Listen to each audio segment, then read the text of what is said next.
across all altered states, like what are the most prominent features or changes that occur when someone develops special abilities? It seems as though there's this thing called cross frequency coupling where you have an increase in your slow waves that seem to coincide with things like deep relaxative uh, experiences like meditation. It's almost like somebody can sleepwalk and hyperfocus at the same time.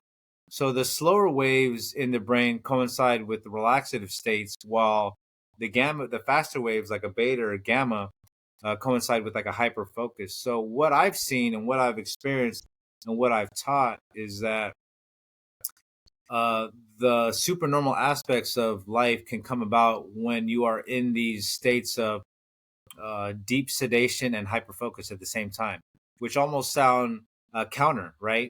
Normally, people only understand what it feels Mm. like to be hyper focused on work, like really looking deeply at something in a very intense way, or being like extremely sedated to the point of almost sleeping, right?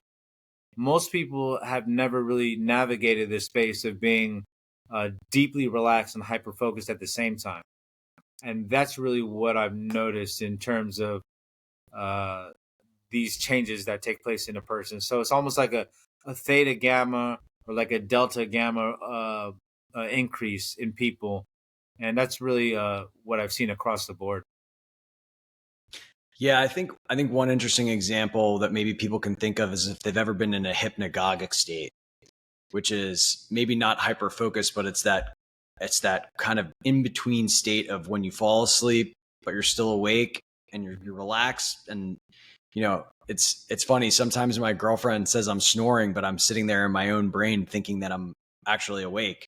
And it's unclear, right? It's this is really kind of gray area, which is fascinating. But that's really cool, and it makes sense that things like meditation and people that have pursued that earnestly and really developed that skill set or groove in their neurobiology to be quite calm and focused are where we see across history people experiencing these special abilities.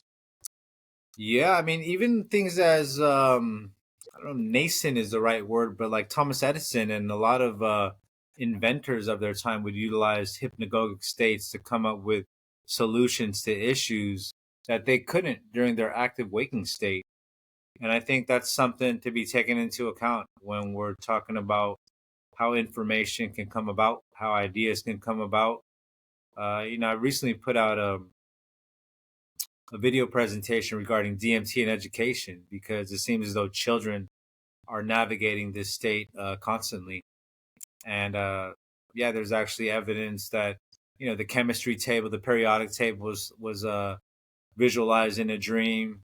The benzene ring was visualized in a dream. Paul McCartney came up with the song "Yesterday" in a dream.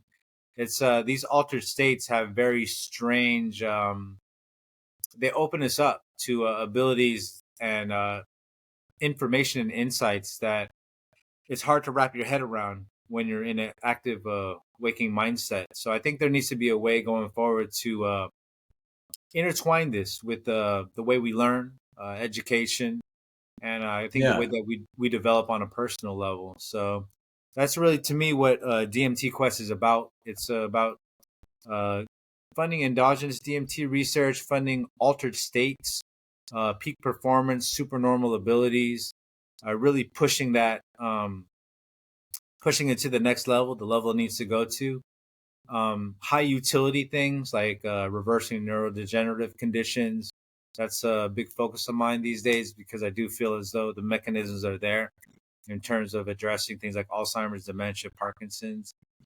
So just basically all overall scope in terms of just what we can do and how we can heal ourselves, both physically, emotionally, and every which way. Thank you for checking out this clip. If you want to see the full episode, you can do so by going up here. I hope you have a wonderful day.